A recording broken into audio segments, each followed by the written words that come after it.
Hi from Seoul, I'm Jae-in, and it's good to have you with us. The two Koreas on Wednesday successfully carried out inspections to verify the dismantlement of 11 guard posts along the border. And they have also been holding a series of other talks for various cooperative projects this week.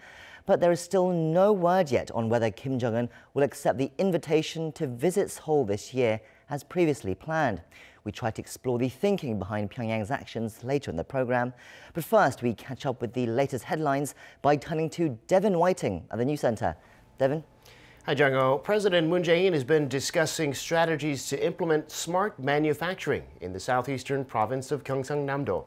At a briefing in the city of Changwon on Thursday, President Moon admitted the South Korean economy is losing steam because manufacturing, the nation's traditional driving force, is struggling due to a lack of new innovative ideas. His remarks come as Gyeongsang-namdo province has adopted manufacturing innovation as its key growth strategy. President Moon said the key to innovation is so-called smart factories, and he pledged to back their expansion, even offering support to small and medium-sized firms to make use of them too. In one of the clearest indications yet of how South Korea has been affected by turbulence in global trade, new figures show the country's export and import prices fell sharply last month. Kim Ji-yeon reports. According to the Bank of Korea on Thursday, the country's import prices fell for the first time since August, mainly due to a drop in international crude oil prices. Import prices decreased by 4.6% on month, the steepest drop since January 2015. Dubai crude Korea's benchmark slumped more than 17% compared to the previous month to around $65 a barrel in November. It affected prices of raw materials, which dropped by more than 9% compared to the previous month. Meanwhile, export prices fell for the first time since March. They dipped by more than 2% in November compared to the previous month, the steepest drop since April 2016. The appreciation of the local currency contributed to the drop in export prices. It was trading at an average of 1,128 won against the greenback, a 0.2% drop from a month earlier. Prices of coal and petrochemical products dropped by more than 2% on month, while agriculture, forestry, and fisheries prices fell by 1%. In particular, the price of Korea's main export, DRAMs, dropped by 2% from the previous month, the fourth straight month of decline. According to market researcher DRAM Exchange, the average price of the modules fell for the first time in 2 years in Q4 to $30 in November. Kim Ji-yeon, Arirang News. And data from the Korea Economic Research Institute show that a growing number of Korean-listed firms reported declines in their sales and operating profits between January and September. The only main sector where sales didn't fall was electronics. Our Kim Hae-sung reports. Nearly half of all South Korean firms listed on the country's main stock market saw a fall in sales during the first 9 months of this year. The Korea Economic Research Institute says of the 578 companies listed on the benchmark Kospi, 46.4% saw their sales drop, higher than the previous year's figure of 32.5%.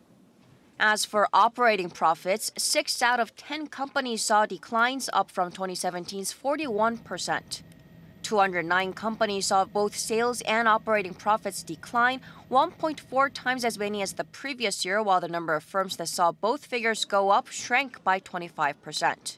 The report says starting 2016, the percentage of companies making losses has grown, reflecting worsening business performance. The rate was 17.5% in 2013 before falling to 13% in 2016, but it topped 20% as of the third quarter this year. Of the nation's top 5 sectors by sales, only electronics saw operating profits go up between January and September.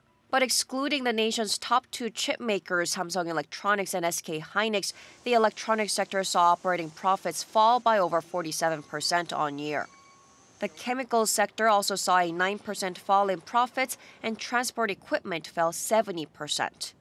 Kim Hae-sung, Arirang News.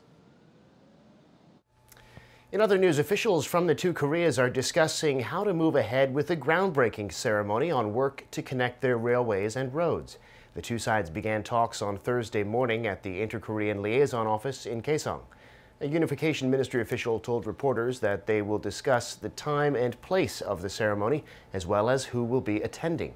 The two Koreas are trying to hold the event before the end of the year, as agreed at the Inter-Korean Summit in Pyongyang in September.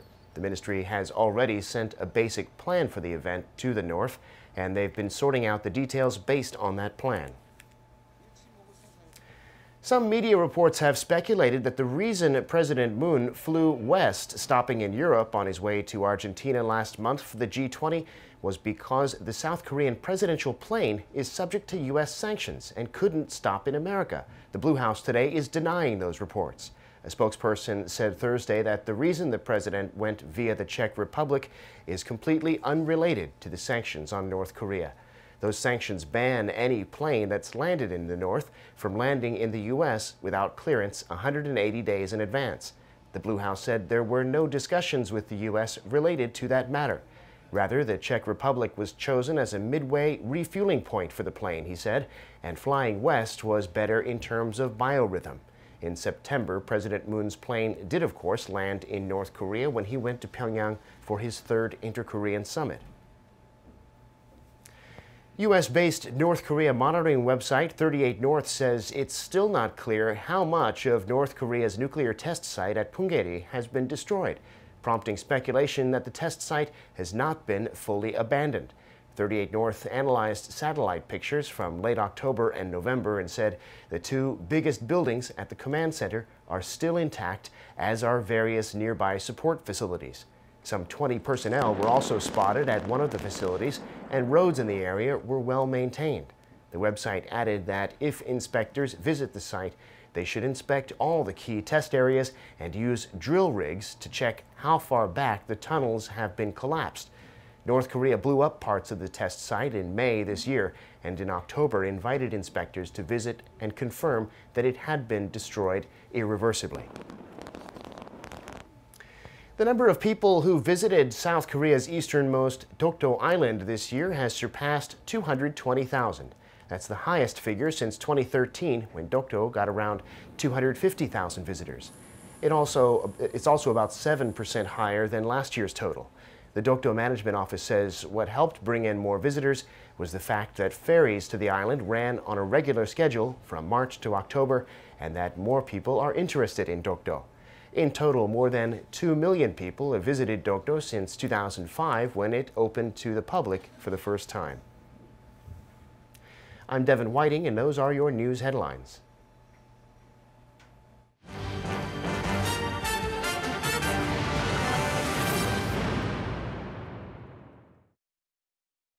Officials from South and North Korea completed on Wednesday their joint verification of recently demolished guard posts along either side of the DMZ.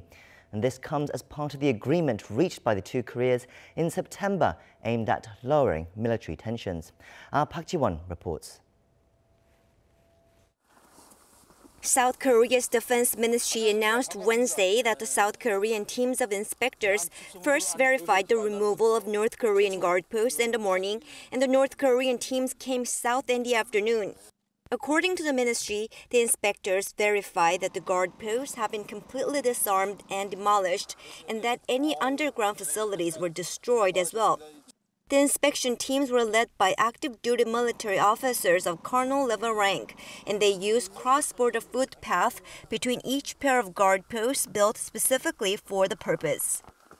It was the first time in 65 years for active-duty soldiers to peacefully cross the military demarcation line.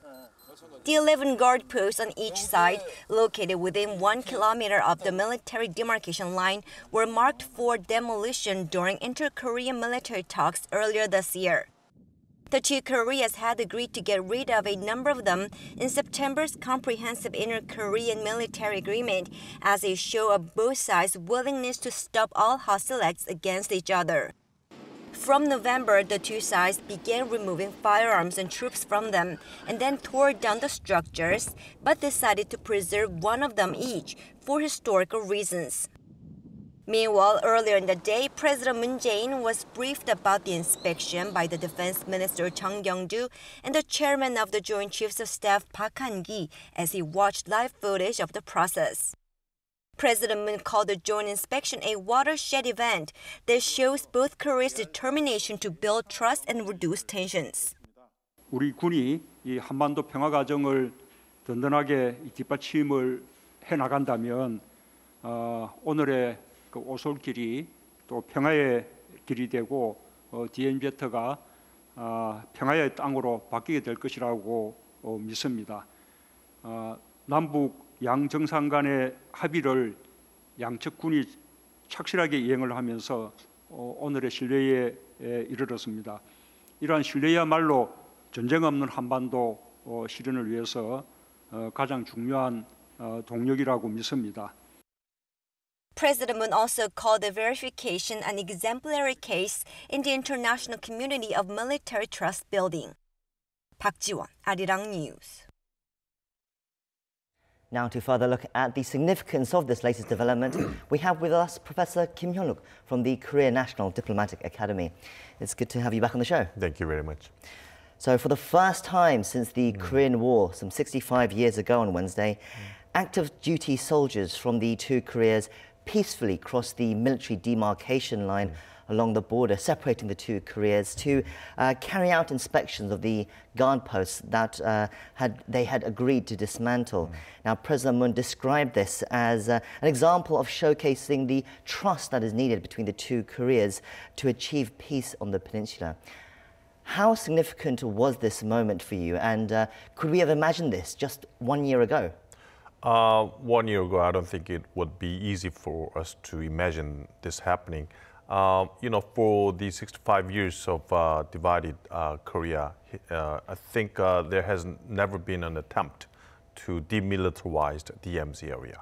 It's a demilitarized zone, but it was actually militarized. So we are trying to make it back to what it should be, you know, according to the Armistice Treaty. And they have agreed on the military issues. They had signed the military agreement on September 19th, along with the summit meetings. And they're doing it and implementing it. And it's very surprising that that very quickly North Korea is coalescing with South Korea's implementation plans. I don't think it would happen this quickly, but I think this is one of the important steps for a long-term confidence building process between North and South Koreas. But I think there will be also some points that we have to keep in mind. Now the economic side, North and South Korea cooperation and development is very slow because of UN sanctions on North Korea.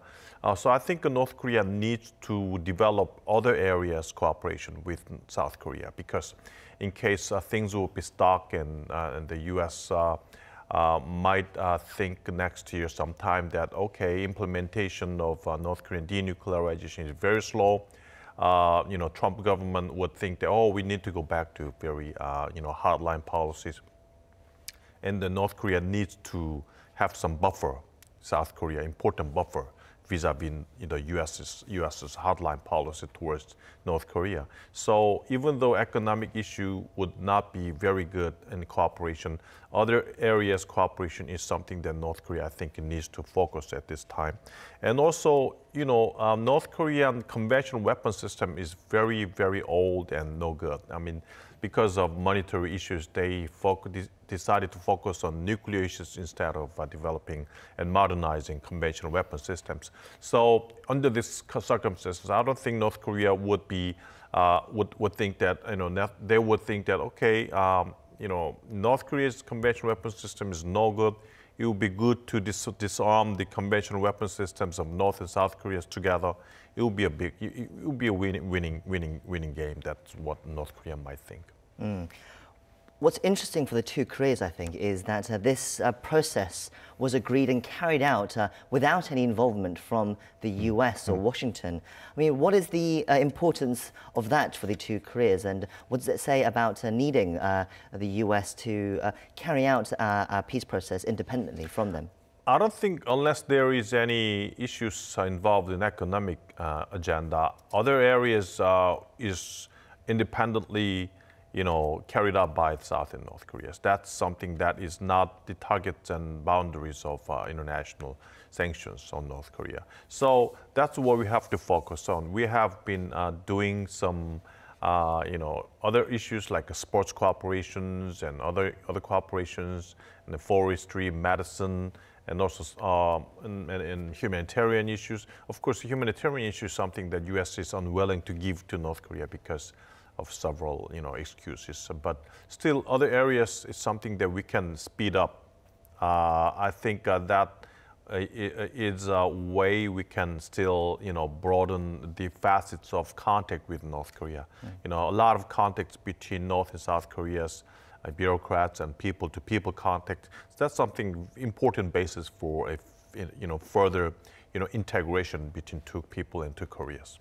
You talk about some of these cooperative projects that the two Koreas are currently carrying out. So today, the two Koreas held a set of talks to discuss the details of the rail and road reconnection projects, more specifically about the groundbreaking ceremony that they said that they would try to achieve before the end of the year. Do you think that will actually happen before January 1st? I think that something can happen. Groundbreaking ceremony. But the meaning of groundbreaking ceremony is that, okay, North and South Koreas would just about to begin, constructions of, building all the roads and railroads. But unfortunately, what happened in the September 19th, summit agreement between North and South Korea is that they have, stipulated two important points. The first one is that under the specific, if certain conditions are met, there will be, renormalizing of, Kumgang Mountain, tourism and Kaesong complex issues. So there should be, the certain conditions mean that sanctions should be lifted, and those are possible. And also about these, things, they have agreed that North and South Koreas would finish groundbreaking ceremony until the end of this year. So they really did not specifically, mention in the stipulate in the agreement what would happen after the groundbreaking ceremony, what would happen in the year 2019. So I think all these things would be really dependent upon the North Korea-U.S. deal, how North Korea would implement its denuclearization process, and the U.S.'s response to that in the agenda of sanction lifting. So sanctions should be lifted before we go into North Korea to do some construction issues. There's still many obstacles in the way, but they are at least trying to make things and move things forward. Sure. But one thing that's not moving forward at the moment is this possible visit by Kim Jong-un to Seoul before the end of the year. Now, at the beginning of the month, the Blue House was suggesting that it might still happen, but is now becoming less and less likely. The Blue House is kind of now more hedging their bets, and as the days go past, there just probably isn't enough time to make this happen. But it was always going to be difficult to achieve this by the end of the year. By the end of the year, correct? Yeah, it will be difficult. From the beginning, Kim Jong-un's visit to South Korea at this juncture, under these circumstances, was not easy. Kim Jong-un coming to South Korea with a lot of risks in, guarding and all the kind of security and safety issues with many South Korean conservatives, protesting against his visit. I think there will be something, there needs to be something that he needs to get from his visit to Seoul. But now talk is stalemated between North Korea and the United States. U.S. officials say that talk is going on, but I don't think it's going on. I mean, there is some stalemate. There is some cut in the talk between North Korea and the United States. Pompeo's fourth visit, and afterwards there has no talk between the U.S. and North Korea. Special Representative Biegun has never met Choi Sun-yi at all. the U.S. wants to talk with North Korea, but North Korea is not accepting any proposals by the United States. Professor Chung-in mentioned in the media that the Special Representative Bigon called 10 times and 20 times, and the North Korea never picks up the phone. So that's the reality. And under this current situation, I don't think Kim Jong-un would get anything by his visit to, Seoul. I mean, even though there is no visit, there will be many things that he can get. For example, except for economic issues like a forest, medicine, sports. That's something that would, continue even though he would not come to Seoul. So why would he come? So there's no progress on that. There's also, as you mentioned, no progress on US-North Korea talks as well, on the denuclearization. But some have actually suggested that the reason for this silence and inactivity on that front from North Korea is because they're working on Kim Jong-un's New Year's address. Now, this is the address made every year on New Year's Day on January 1st, that the North Korean leader, where he lays out basically his vision for the next year for his regime. And that included last year, where it was the turning point really last year when he offered this olive branch to South Korea to hopes to be involved in the Pyeongchang Winter Olympics and to kick off reconciliation efforts as well. Now, that was the turning point that led to these inter-Korean summits and the US-North Korea summit as well. So how important do you think this year's speech is going to be, and what do you think will be in it? I think this year's New Year's speech for Kim Jong-un, for focus, I think definitely would be on economic issues. He had begun a 5-year economic development plan, and I think the year 2019 is 4th year of that plan. So I think 4th year and 5th year, that's the final phase of a 5-year plan in which he needs to show a very clear outcome of economic development to the North Korean people. So I think, he is trying hard to make people develop economic, issues high up with, people focusing on working and making outcomes. But it's not easy for North Korean people just to focus on domestic demand in economic issues. There should be some, exports and, imports from the foreign countries. So I think the important thing he needs to focus right now is not only the domestic demand and domestic, economic development, but to find some ways to, lift the sanctions, by which Kim Jong-un can, finally find ways for further economic development by, foreign, commodities and investment and capitalists coming into North Korea. So I think there will be some strategies, new strategies. Hope that there should be new strategies for him to bring the United States into a further closer relationship in economic terms with North Korea. And I'm not sure what kinds of specific, ways, measures to denuclearize North Korea would be provided in the New Year's speech. But I think the big picture would be economic issues and lifting sanctions. And in order for that, there will be some specific directions in as far as nuclear issues is concerned. We'll have to see what comes out then, and everyone will be keeping a close eye on the contents of that speech. But it's not been all good news as well, though, unfortunately. So just before we go, the North Korea monitoring website, 38 North, has reported that satellite imagery is showing that buildings and roads at the Punggye-ri nuclear test site remain intact, despite North Korea saying that the site had been blown up and dismantled. And it even shows that people and personnel are still active in the area. I mean, how disappointing is this report at this time, and are you surprised at all?